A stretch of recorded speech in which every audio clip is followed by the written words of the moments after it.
नमस्कार दोस्तों, स्वागत है आपका मेरे चैनल पे। दोस्तों, जैसा कि आप देख रहे हैं 2021 के मिलिट्री बजट के अंदर कुछ कमी आएगी, तो ऐसे में इंडिया अब अपनी आर्मी को अपग्रेड करने के लिए लीज का ऑप्शन देख रहा है और इसके तहत कई डील्स भी हो चुकी है।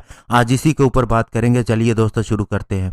तो दोस्तों, इंडिया की डिफेंस मिनिस्ट्री ने अपनी procurement policy last year change कर दी और इससे दोस्तों रास्ता खुला मिलिट्री इक्विपमेंट को लीज पर लेने का। अब इंडिया अपने वारशिप को 3 127 mm की मीडियम कैलिबर नेवल गन से लैस करेगा। और दोस्तों, लास्ट ईयर ही आपने देखा कि 2 American sea guardian high altitude long endurance drone navy ने लीज पर लिए।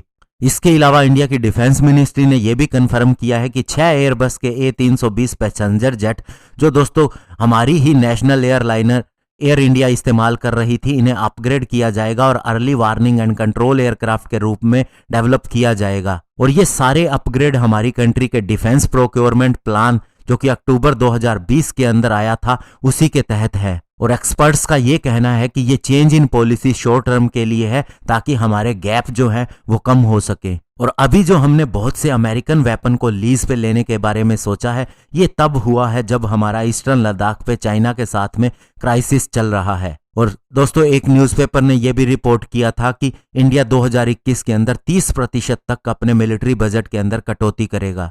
लेकिन दोस्तों, सबसे बड़ा फायदा लीज पर लेने का यह है कि जब आपके पास कोई सिस्टम एक्चुअल में आता है, आप उसे ऑपरेट करते हैं, तो आपको उसकी कमियां भी पता चलती हैं और उसकी खासियत भी पता चलती है।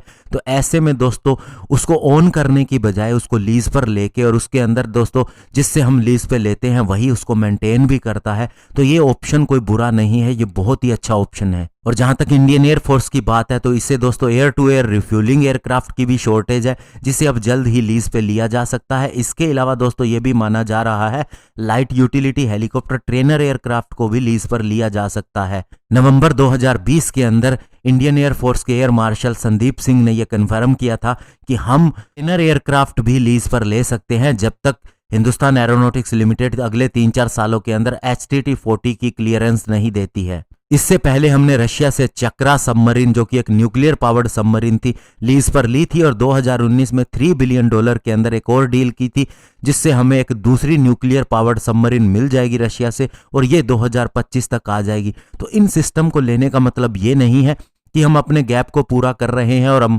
बाकी चीज़ों पर काम नहीं कर रहे, बल्कि लीज पर लेने से जो हमारा पैसा बचता है, उससे हम बाकी सिस्टम्स को अपग्रेड ही कर रहे हैं।